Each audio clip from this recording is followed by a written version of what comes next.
യേശു പറഞ്ഞു, നിങ്ങൾക്ക് ഒരു കടുകുമണിയുടെ വിശ്വാസം മാത്രമേ ആവശ്യമുള്ളൂ, കടുകുമണി കാണാൻ കഴിയില്ലെന്നും യേശു പറഞ്ഞു. നിങ്ങൾ എപ്പോഴെങ്കിലും ഒന്ന് കണ്ടിട്ടുണ്ടോ? ഞാൻ ഒരു കടുകുമണി കണ്ടിട്ടുണ്ട്. അത് കാണാൻ നിങ്ങൾക്ക് ഏതാണ്ട് ഒരു മൈക്രോസ്കോപ്പ് ഉണ്ടായിരിക്കണം. ആളുകൾക്ക് ചിന്തിക്കാൻ കഴിയുന്ന ഏറ്റവും ചെറിയ കാര്യം യേശു ഉപമയിലൂടെ പറഞ്ഞതാണ്. നിങ്ങൾക്ക് കടുകുമണിയോളം വിശ്വാസം ഉണ്ടായിരിക്കണം എന്ന് അദ്ദേഹം പറഞ്ഞു. അപ്പോൾ നിങ്ങളുടെ വിശ്വാസം വളരുമെന്ന് അവൻ പഠിപ്പിച്ചു. അല്പം വിശ്വാസത്തോടെയാണ് നിങ്ങൾ ആരംഭിക്കുന്നത്.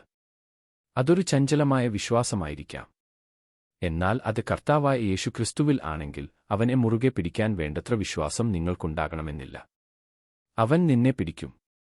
വലിയ പാറയിൽ കിടന്നിരുന്ന കൊച്ചുകുട്ടിയെപ്പോലെ അവൻ ഒരു ബോട്ടിൽ നിന്ന് വീണു. ഒടുവിൽ അവൻ ഒരു പാറയിൽ കയറി. കൊടുങ്കാറ്റ് ആഞ്ഞടിക്കുകയും തിരമാലകൾ ആഞ്ഞടിക്കുകയും ചെയ്തു.